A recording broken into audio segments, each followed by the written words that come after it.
লালসারিতে প্রেয়সী, লেখনীতে ফাতেমা ফারিয়াল, কণ্ঠে সাবিনা। পর্ব নাম্বার ১৩। দূর থেকে সব লক্ষ্য করেছিল আহাদ। রিধি তাকে হাসপাস করতে দেখে সে ধীর পায়ে এগিয়ে এলো। হালকা নরম কণ্ঠে জিজ্ঞাসা করলো, কি হয়েছে? খারাপ লাগছে? বাসায় যাবে? রিধি চোখ নামিয়ে রাখলো। কিছু বলতে যাবে, তবে তার উত্তর দেবার আগে আহাদ হাত উঠিয়ে শাহিনকে ডাকলো। তার দায়িত্বে আহিয়াদের রেখে নিজের গাড়ির দিকে এগিয়ে গেল রিধিকে সঙ্গে নিয়ে। গাড়ির ভেতরে নিস্তব্ধতা, ঘড়ির কাঁটা ২:৩০ ছুঁই ছুঁই করছে। রাস্তায় হালকা যানজট, কিন্তু গাড়ি চলছে দ্রুত। আহাদের কালো চশমার পেছনে চোখের দৃষ্টি গোপন, কিন্তু তার পাশে বসে থাকা রিধির বুকের ধুকপুকানি গাড়ির ভেতরে যেন স্পর্শ শোনা যাচ্ছে। অবশেষে গাড়ি এসে নামলো রিধির বাসার সামনে। আহাদ দরজা ঠেলে নেমে গেল। দুহাত বুকে ভাঁজ করে দাঁড়ালো গাড়ির বনেটের পাশে, আধা আধা হেলে থাকা ভঙ্গিতে, যেন এক অদম্য সম্রাটের মতো। তার দৃষ্টি স্থির রিধির দিকে। দেখি হাতটা। রিধি হতভাগ। মুহূর্তেই হাতটা পিছনে লুকিয়ে ফেলল। আহাদের চোখের মণি মুহূর্তেই জ্বলে উঠল। রাগী গলায় গর্জে উঠল আহাদ, আমি হাত দিতে বলেছি, কুইক। আদেশে সুরে রিধির বুক কেঁপে উঠল। চারপাশে একবার তাকিয়ে ভয়ে ভয়ে এগিয়ে দিল হাতটা। তার আঙুলগুলো কাঁপছে, নিঃশ্বাস কেটে কেটে আসছে। আহাদ বিন্দুমাত্র দ্বিধা না করে হাতটা শক্ত করে ধরল। আলতো করে তুলে নিল কাটা জায়গা দেখার জন্য। তার ভ্রু কুঁচকে গেল। ঝলসে যাওয়া চোখে রিধির দিকে তাকালো। গলা ভারী করে বলল, ওষুধ খাওনি? হাতে ক্রিমও লাগাওনি? রিধির গলা শুকিয়ে এলো। ভিতরে ভিতরে ভাবছে সে তো সব ওষুধ ফেলে দিয়েছে, এখন কি বলবে? তাকে চুপ করে থাকতে দেখে আহাদ আবার গর্জে উঠল, আমি কিছু জিজ্ঞেস করেছি রিধি। সেই গর্জনে মনে হলো মাটি কেঁপে উঠবে। সাথে রিধির বুক ধুকধুক করে কেঁপে উঠল। সে আর সহ্য করতে পারল না। এই দুষ্টু বুদ্ধি খাটিয়ে হঠাৎ সাহস জোগাড় করে আহাদের পিছনের দিকে ইশারা করল, দেখুন, আপনাকে কেউ ডাকছে। আহাদ মুহূর্তে ঘাড় ঘুরিয়ে তাকালো পিছনে, কিন্তু ওখানে কেউ নেই। সেই সুযোগে রিধি এক ঝটকা হাত ছড়িয়ে নিল। এক মুহূর্ত দেরি না করে দৌড়ে ঢুকে গেল বাসার ভেতর। আহাদ হতভম্ব হয়ে তাকিয়ে রইল কয়েক সেকেন্ড। এরপর বুক ফেটে বেরিয়ে এলো তার আগুন ঝরানো গর্জন, রিধি, আই শিওর তোকে আমি বুকের সাথে পিষে মেরে ফেলবো। সন্ধ্যায় আলো তখন অন্ধকারে মিশে আসছে। শহরের হালকা যানজট আর মানুষের কোলাহল মিলিয়ে একটা ভারী ক্লান্তি যেন বাতাসে ভাসছে। ভারী পদক্ষেপে ভিতরে এলেন আফরোজা শেখ। তার পাশে নিঃশব্দ ভঙ্গিতে হাঁটতে লাগলেন আদনান। দুইজনের মুখমণ্ডলে সেই ক্লান্তি, অথচ সেই ক্লান্তি ভিন্ন ভিন্ন কারণে। ড্রয়িং রুমের বিশাল ঝাড়বাতির আলোয় ঘরটা ঝলমল করছে। মুখমণ্ডলে ঘাড় নীল পর্দা টেনে রাখা কাচের জানালায় প্রতিফলিত হচ্ছে ঘরের শোভাবর্ধক সোনালি আলোর ঝিলিক। আফরোজা শেখ ধীরে গিয়ে বসলেন তার নির্দিষ্ট কিং সাইজের আর্মচেয়ারে। ক্লান্ত ভঙ্গিতে গা এলিয়ে দিলেন, এক হাত তুলে মাথার পাশে ঠেস দিলেন। পাশের সোফায় বসল আদনান। তার চোখে কোনো বিশেষ আবেগ নেই, একরাশ নির্লিপ্ততা যেন। পরিচারিকা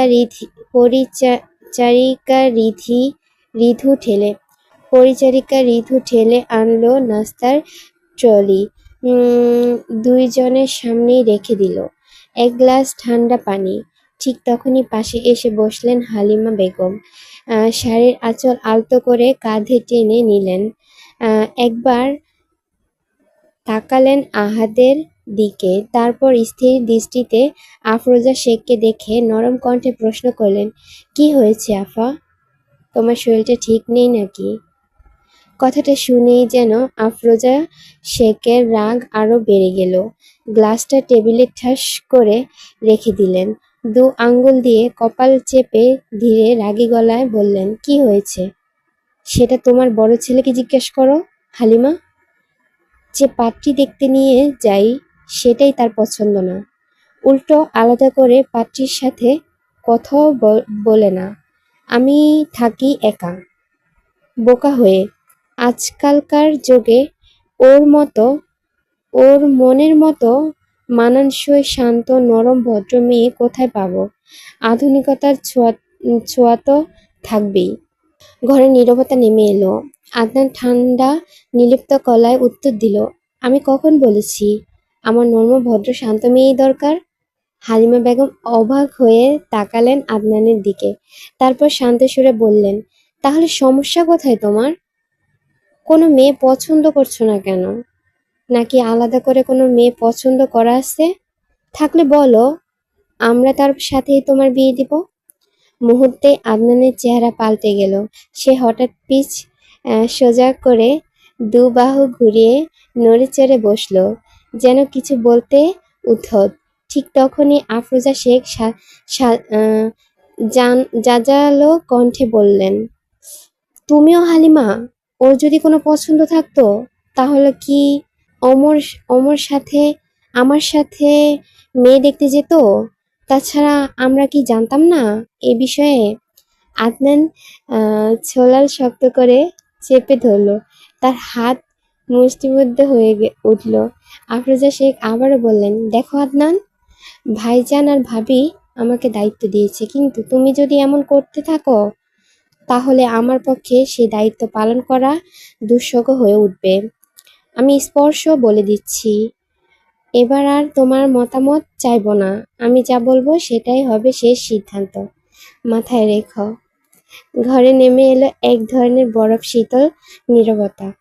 আপনার একটাও কথা বলল না। পাশ থেকে নিজের ব্লেজারটা হাতে তুলে নিল, তারপর গটগট করে সিঁড়ির দিকে এগিয়ে গেল। আফরোজা শেখ চোখ বন্ধ করে হালিমা বেগম সেদিকে তাকিয়ে রইল। ঠিক তখনই আদনান থেমে পিছনে ঘুরল, দৃষ্টি সরাসরি হালিমার দিকে, গলায় চাপা কিন্তু ঢড় সুর, চাচি আম্মা, উপরে আমার চাটা পাঠিয়ে দিয়েন। বলেই আবার গটগট করে সিঁড়ি বেয়ে উপরে চলে গেল। হালিমা বেগম দীর্ঘশ্বাস ফেলে মাথা নেড়ে রান্নাঘরের দিকে এগোলেন। চায়ের কাপ হাতে নিয়ে কয়েকবার পরিচালিকা ঋতুকে ডাকলেন, ঋতু, ঋতু, কিন্তু কোনো উত্তর নেই। ঠিক তখনই রান্নাঘরে ঢুকলো আহিয়া। সে দুলতে দুলতে এসে ছোট টেবিলের পাশে চেয়ারে বসলো। আর সে মিশিতে ভরা চোখ, হাতে মোবাইল নিয়ে টুকটাক স্ক্রল করছে। হালিমা বেগম একবার তাকালেন, তারপর আলতো গলায় বললেন, আহিয়া মা, আদনানের চাটা একটু দিয়ে আয় মা। আহিয়া অবাক হয়ে চমকে উঠল, কি? আমি? অসম্ভব। কি অসম্ভব? আদনান কি তোকে খেয়ে ফেলবে নাকি? যা না মা, আমার চুলায় রান্না আছে। কোনো উপায় না দেখে আহিয়া গজগজ করতে করতে চায়ের কাপটা তুলে নিল। ধীরে পায়ে সিঁড়ি ভাঙতে ভাঙতে উপরে চলে গেল। দরজার ফাঁক দিয়ে উকি দিল আহিয়া। ভিতরটা আধো আলোয় ঢাকা, কোথাও আদনানকে দেখা যাচ্ছে না। একটা ঢোক গিলে সাবধানে ভিতরে পা রাখলো। টেবিলের উপর কাপটা রাখতে গেল, ঠিক তখনই তার চোখে পড়ল বুক শেলফের দিকে। ভাঁজ করা বইয়ের ফাঁকে এক ঝলক আলোয় ঝিলিক করছে একটা আধো খাওয়া অ্যালকোহলের বোতল। আহিয়ার চোখ কপালে উঠে গেল। না, এটা কি ঠিক দেখছি আমি? আদনান ভাই ড্রিঙ্ক করে? আহ, যে মানুষ সব সময় শারীরিক সুস্থতা, ফিটনেস, শৃঙ্খলা নিয়ে এত সচেতন, সে কি করে এরকম করতে পারে? শিওর হতে আহিয়া দু পা এগোলো সেদিকে। ঠিক তখনই ওয়াশরুমের দরজা খুলে বেরিয়ে এলো আদনান। কাঁধে তোয়ালে মুখ মুছতে মুছতে হঠাৎ চোখ গেল আহিয়ার দিকে। নরম স্বরে জিজ্ঞেস করলো, কি চাই?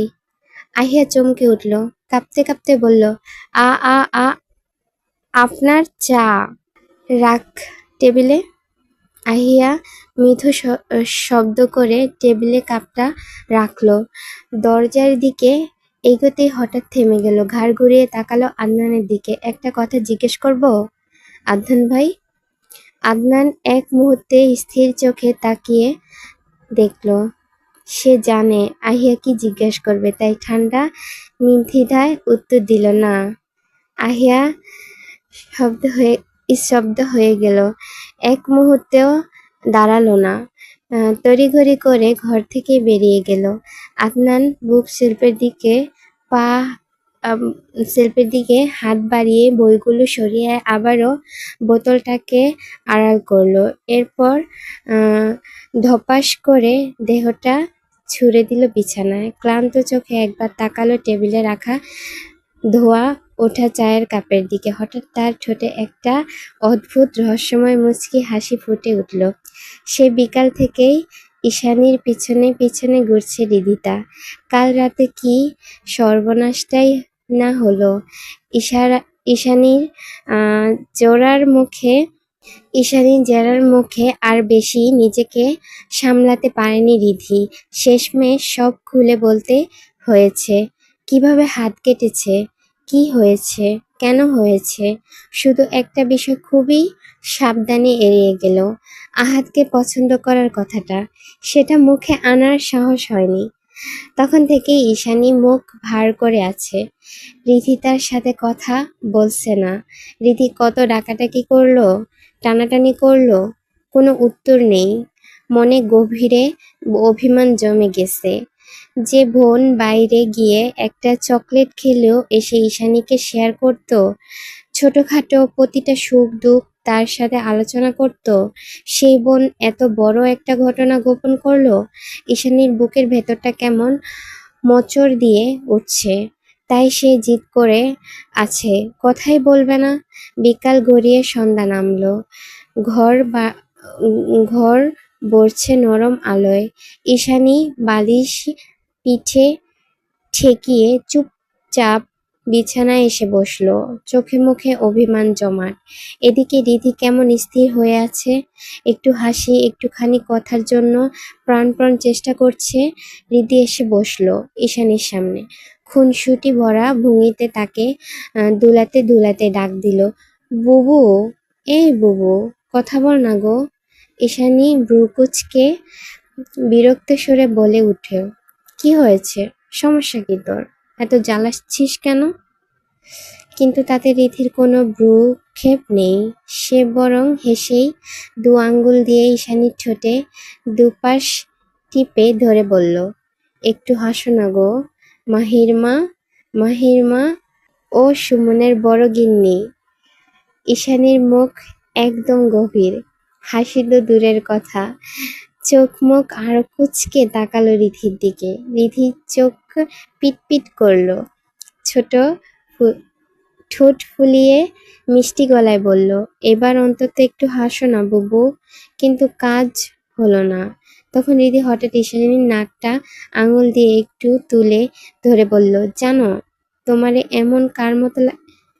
এখন কার মতো লাগে? আমাদের বাড়ির পাশের কাঞ্চন ভাইয়ের যে বোন আছে না, বিনু, একদম তার মতো লাগছে। এই বলে রিধি নিজেই হেসে কুটি কুটি। কিন্তু এবার ঈশানী ফেটে উঠল। সে এক ঝটকায় রিধির নরম দুগাল চেপে ধরল। তাতে তার ঠোঁট জোড়া ফুলে মুখের ভঙ্গি পাল্টে গেছে। ঈশানী হালকা হেসে বলল, তুই জানিস তোকে এখন কেমন দেখতে লাগছে? আমাদের এলাকায় যে গণি খন্দকার আছে না, তার ছোট বউয়ের মতো লাগছে। এই বলে ঈশানী নিজেই হ হ করে হেসে উঠল। হৃদি হা করে তাকিয়ে রইল কিছুক্ষণ, তারপর চটকা মেরে উঠে দাঁড়িয়ে গালে হাত ঝাপড়ে বলল, ছি ছি ছি, মোটেও না, আমি কত সুন্দর, মাশাআল্লাহ। তার মুখভঙ্গি, হাঁটা চলা, অভিমান ভরা ভঙ্গি দেখে পাশের ঘর থেকে মাহি এসে উকি দিল। একবার দুই বোন একে অপরের দিকে তাকালো, তারপর মুহূর্তেই হাসিতে ফেটে উঠল। এই দৃশ্য দেখে মাহিও আর থাকতে পারল না, সেও হ হ করে হেসে উঠল। হৃদির হঠাৎ বুকের ভেতরটা কেমন জানি শূন্য হয়ে গেল। বিছানার চার হাত পা মেলে দিয়ে শুয়ে আছে সে, সিলিং এর দিকে ফ্যান ফ্যান করে তাকিয়ে আছে। আজকের ঘটনায় টুকরো টুকরো অংশগুলো বারবার মাথায় ঘুরে ফিরে আসছে। ঠিক তখনই টুং, তার ফোন থেকে ভেসে এলো নোটিফিকেশনের শব্দ। রিধি চমকে উঠল, পাশের টেবিলে রাখা ফোনটা টেনে নিল। স্ক্রিনে চোখ যেতেই বুকের ভেতরটা কেঁপে উঠল। আহাদের নামটা ভেসে আছে, হৃৎস্পন্দনে যেন দ্বিগুণ বেড়ে গেল। থরথর কাঁপা আঙুলে স্ক্রিনে আনলক করে বার্তাটা পড়তেই তার শিরদাঁড়া ঠান্ডা হয়ে গেল।